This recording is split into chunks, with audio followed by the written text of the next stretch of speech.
Nobody's perfect. Changes that are steering the ship in the wrong direction. In today's video, I'm going to discuss what those are so that you're aware of it and can try and see whether or not it is something that impacts you for any upcoming or future voyages that you may be considering. All that and more up next. You don't want to miss it.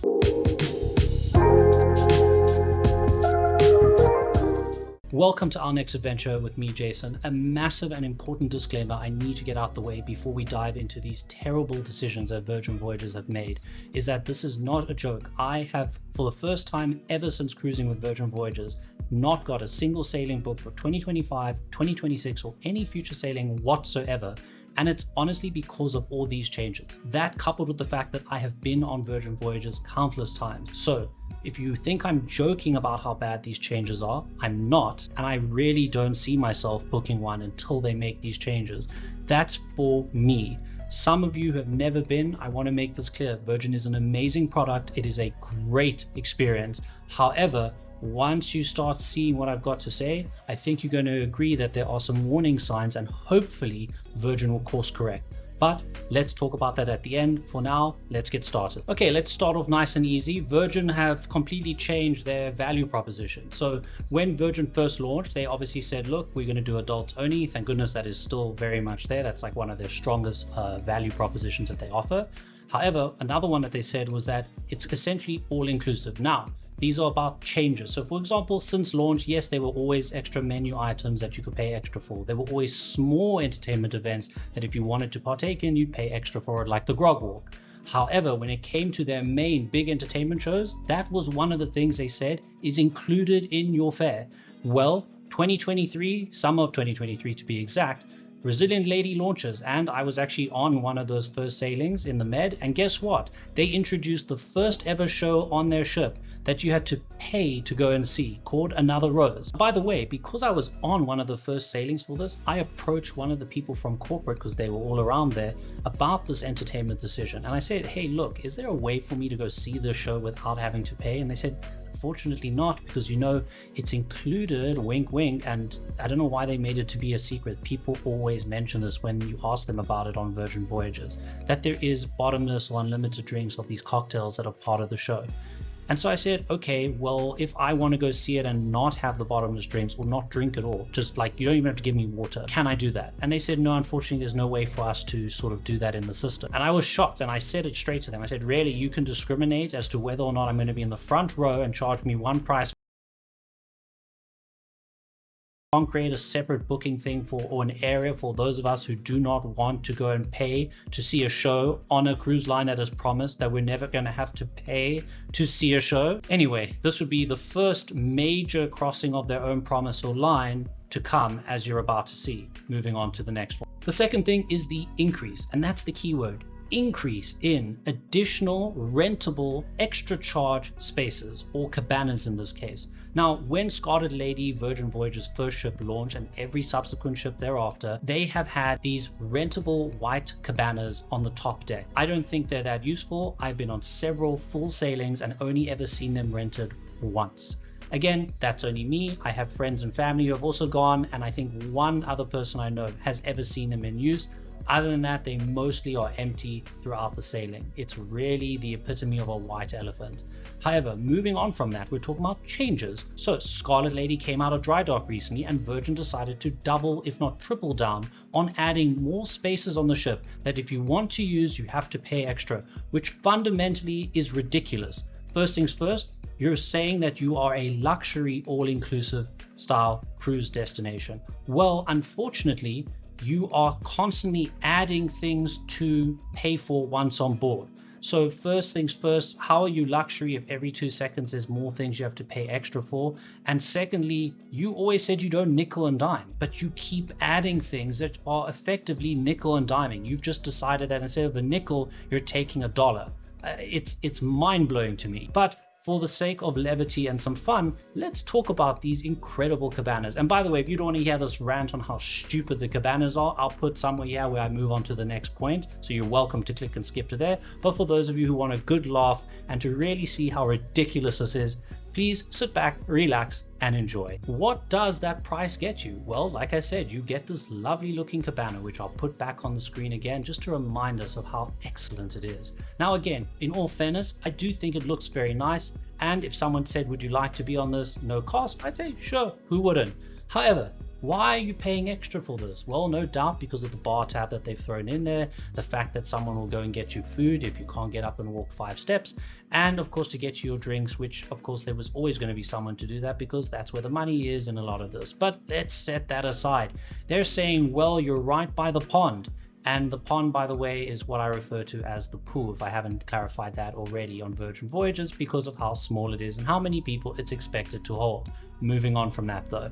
Now, you get front and center to the railing that overlooks the pond. And if you want to go make use of the pond, guess what you got to do? You got to get up, walk for about 3 minutes to either the one spiral staircase to get to the lower deck, and then walk all the way to the pond and get in. Or you need to walk all the way the other direction to the forward elevators and staircase, take those down one deck, and then walk outside to the pond. Wow, that really screams convenience to me. Doesn't it scream convenience to you? But wait, it gets better. You know what I really love? I love when I'm on a cruise or a vacation, I'm lying out in the sun like a lord.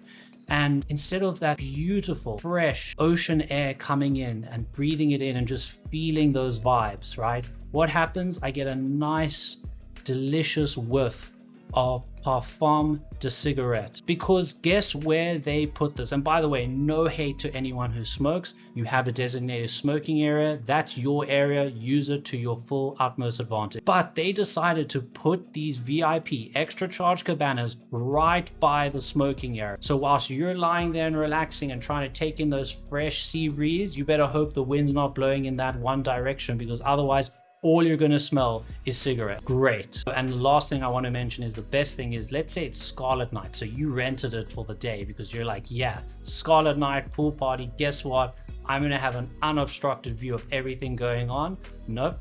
Because Virgin do not have the staffing capacity to crowd control that number of people trying to stand in front of the railing that you're perched right by to see what's going on. So when you thought, oh, I'm going to do this because it'll be worth it, I'll get front row seats at the top overlooking the thing, you're going to get someone's backside facing you. Before I move on to the next thing, I would really appreciate it if you subscribe to the channel, and if you're enjoying this so far, finding it useful, to give it a thumbs up, and of course leave a comment in the comment section below if there's something that I left out here that you really don't like and would like other people to be aware of. We're here to help each other. The third thing I want to talk about is the fact that they removed the reservation system for their main shows and fitness classes. Now, some people may be thinking, but that's great. I always found myself not being able to book because it would be booked out very quickly. I hear you, but let me run through the impact this has had, and you'll see that actually you were hurt by this. So when it comes to the shows, what happened? You used to be able to book. You'd have your booking. If you clicked on it, a QR code would appear, and maybe 10 minutes before the show began, you'd go to the entrance of the Red Room, their multi-purpose theater where they have all these main shows, or most of them, and someone would be there to scan you in, or a few people would be there. But the point is, you get scanned in. Now, the great thing about this, they'd know how many people can fit in the current configuration, how many people have been scanned and thus are present, and how much availability there is. So about 5 minutes before, 2 minutes before, someone who couldn't get a seat can rock up and say, hey, I don't have a reservation, but is there space? And within a second, they can look at their tablet and go, yes, there's space, go right ahead. You knew whether or not you'd be able to go, and that was it. Now, because they removed the reservation, they effectively introduced what I call the Apple's launching the next iPhone situation. Just like when the new iPhone launches, people literally go and line up for days and stuff. Well, relatively speaking, on your vacation on a luxury cruise, remember, they market it as a luxury experience, you are going to now go and wait about an hour plus in the line because people are going to start lining up, and you're going to start worrying, ooh, I don't know if I'm going to be able to get into the show. I best go line up too. You're going to wait an hour in the line and get in. Congratulations, but you spent an hour stressing whether or not you're going to get into that show because you saw a line forming, because there was no way to know whether for sure you'd be able to go, and there was no way to know immediately how many people are actually attending the show or already inside, because no one's scanning you in anymore. This is a disaster, because if you have more than one show, not the same show repeated, although that will happen, When you have more than one show, every time that happens, if someone wants to go see all of those, you can easily set aside an hour of your vacation having to wait in a line and do absolutely nothing. Yeah, strike up a conversation with a stranger or whatever, but you're now standing there instead of doing something else. And that is a disaster. I don't see what screams out luxury or premium travel experience like waiting in a line for an hour. I just think that's really awful. I think it's way better to just know straight up, hey, do I have a slot? Don't I? And based on the fact that if you don't, you want to try your luck, your choice, but you at least know, look, realistically, it's sold out, so I should expect that, it probably won't have a slot. And maybe it will. Virgin have completely objectively outpriced their own value proposition. And that's what I think. I think you can really look at it and say to yourself, you know what? If you've already been on Virgin once or twice, maybe 3 times at a push, and I've been on way more than that, you really look there and say, I don't know, guys, what are you actually offering me now? Because I see the price has gone up exponentially, but what's included in that has actually at best stayed the same, but in reality, it's gone down. It really gets to a point we have to sit there and say, like, I don't know, you're telling me this is a luxury cruise line, you're charging me luxury prices, you're telling me this is all-inclusive luxury, and yet at every opportunity you're adding more things to charge me to use. You're taking up more precious space and taking up that real estate and putting in added cost areas when I think you could desperately use more swimming areas, a covered or sheltered pool area, because you guys cannot handle bad weather. If it rains and you're on Virgin Voyages and you wanted to swim, there's no indoor swimming area. They're not alone in this, but I'm just trying to point out there are so many design changes that they really should have considered making by now, since it's been a while. And at the first opportunity to go and make changes to their first ship, they add on added cost items. They reduce other things and services on the ship.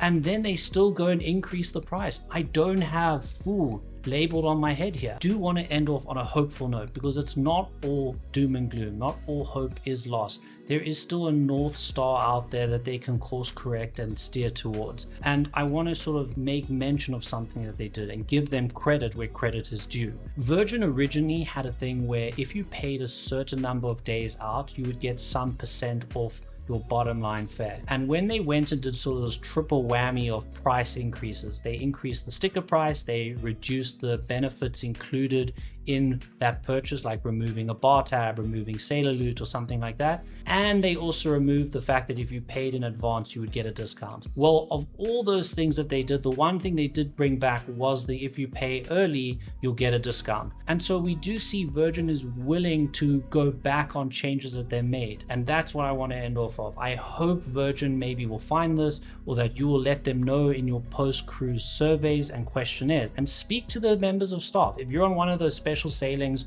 where someone from corporate's there, I would raise this point with them, like I did when I was on one of those first sailings with another Rose. We can, as a community, help steer them towards the North Star that they have seemingly veered off course with. But if we don't speak up and we just kind of nod our heads and accept it, well, Virgin Voyages of yesterday is not the Virgin Voyages of today, but it looks like they're related. Give it more time, and if things keep going this way, I won't be able to tell the difference between Virgin Voyages and several other cruise lines or options. I thank you for listening. I hope you found that useful. And again, I apologize that it was something on the negative side, but I have to be realistic. Not everything is all sunshine and rainbows, and it had to be said. As always, see you next time. Cheers. Bye.